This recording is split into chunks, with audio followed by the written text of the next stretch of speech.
माँ तुम ऐसी होती हो। विमल बहुत परेशान था, उसे समझ में नहीं आ रहा था कि वो इस परिस्थिति से कैसे निपटे। वो अपनी माँ को बहुत चाहता था किंतु उसकी पत्नी और बच्चे उसकी माँ से बहुत दूर भागते थे, क्योंकि उसकी माँ की एक आंख नहीं थी, साथ ही उसकी कमर भी 90 अंश पर झुकी थी। वैसे वह अपना काम सब खुद कर लेती है किंतु फिर भी वो उसकी पत्नी और बच्चों के लिए हमेशा खटकती है। दादी, आप ऊपर के कमरे में जाओ, मेरे दोस्त आ रहे हैं, विमल के बेटे अखिल ने बड़े बेरुखी से कहा।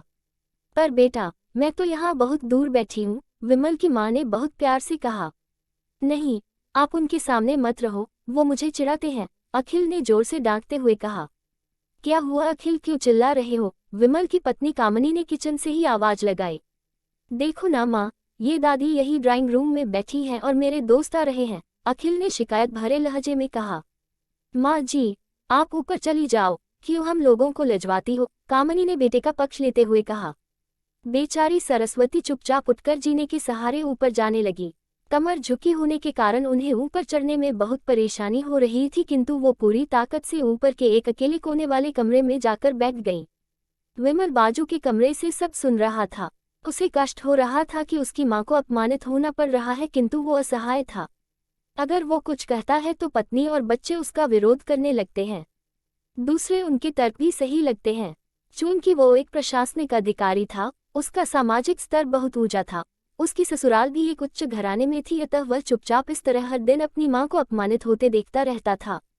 रात को विमल की पत्नी ने कहा, देखो जी, अब कुछ करो। कल कलेक्टर साहब की पत्नी आई थी। माँ जी अपनी देशी धुनधारा में उनसे मिली। मुझे बहुत शर्म आ रही थी बताते हुए कि ये मेरी सास है। मैंने कह दिया कि दूर की रिश्तेदार हैं, इलाज कराने आई हैं। विमल को रोना आ गया किंतु फिर भी वह चुप रहा। उसे समझ में नहीं आ रहा था कि वो क्या करे। अपने बेटे की मन स्थिति को सरस्वती अच्छी तरह से जानती थी और बेटे को कोई कष्ट न हो इसलिए वो हर बात को चुपचाप सह लेती थी। विमल बहुत उदास रहने लगा। एक तरफ परिवार और सामाजिक स्तर पर जीने की प्रतिबद्धता थी तो दूसरी ओर माँ। आखिर माँ से अपने बेटे की यह हालत नहीं देखी गई। एक दिन उसने अपने बेटे से कहा, विमल बहुत दिन हो गए हैं, मैं अपने गांव जाना चाहती हूँ, मुझे वहां पहुंचा दो, मेरा यहाँ मन नहीं ला रहा। किंतु माँ वहां तो कोई नहीं है, तुम्हारी देखभाल कौन करेगा? विमल ने आश्चर्य से पूछा। अरे, सब गांव वाले तो हैं और वो तुम्हारे मामा जी तो उसी गांव में रहते हैं और फिर हम सारी व्यवस्थाएं कर आएंगे न। कामनी को तो जैसे मन की मुराद मिल गई हो। हाँ बेटा, बहू सही कह रही है, सरस्वती ने लंबी सांस लेते हुए कहा।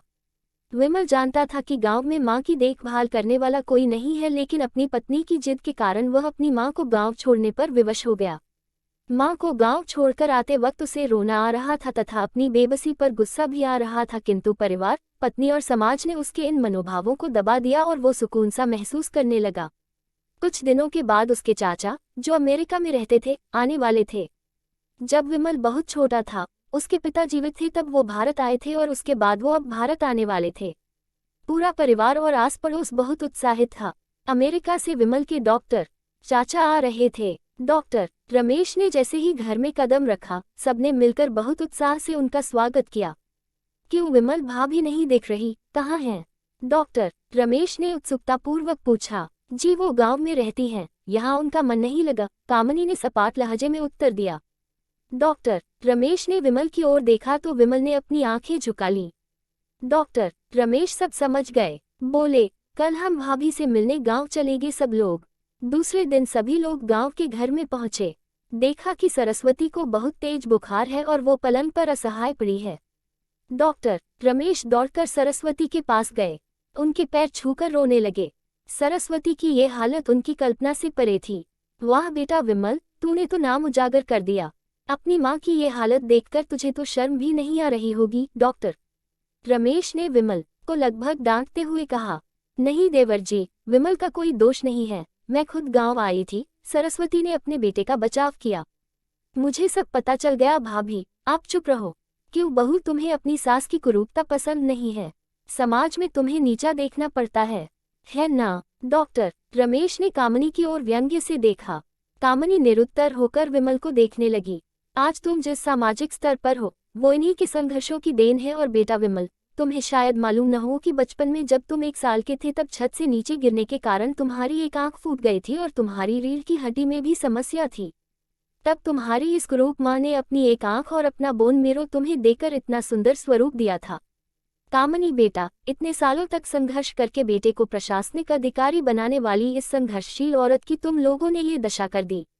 तुम्हें ईश्वर कभी माफ नहीं करेगा। डॉक्टर रमेश की आंखों से अश्रु जलधारा बह रही थी। अब भाभी, आप मेरे साथ अमेरिका जाएंगी, यहाँ इन स्वार्थी लोगों के बीच नहीं रहेंगी। डॉक्टर रमेश ने सरस्वती से कहा। विमल को तो काटो तो खून नहीं था। डॉक्टर रमेश जो उसके चाचा थे, उन्होंने जो राज बताया उसके बाद तो विमल को यही लग रहा था कि उससे ज्यादा पापी इंसान इस दुनिया में कोई और है ही नहीं। वो दौड़ता गया और माँ सरस्वती के कदमों से लिपट गया। माँ, मेरा अपराध अक्षम्य है। मैं जानबूझकर चुप्पी साधे रहा, आपका अपमान करवाता रहा। अब सिर्फ आप ही उस घर में मेरे साथ रहेंगी और कोई नहीं। विमल ने आग्नेय दृष्टि से अपनी पत्नी और बच्चों को देखा। कामनी को भी बहुत पश्चाताप हो रहा था, किंतु उसकी हिम्मत नहीं हो रही थी कि वो सरस्वती से आंख मिलाए। सरस्वती ने कामनी की मन स्थिति को समझकर उसको पुचकारते हुए अपने पास बुलाया और विमल को डांटते हुए कहा, खबरदार, जो मेरी बहू को मुझसे अलग करने की कोशिश की तो तुझे ही घर से बाहर निकाल दूंगी। कामनी और बच्चों ने सरस्वती के पैर पड़ते हुए अपने व्यवहार पर माफी मांगी और मां के हृदय ने सबको माफ कर दिया।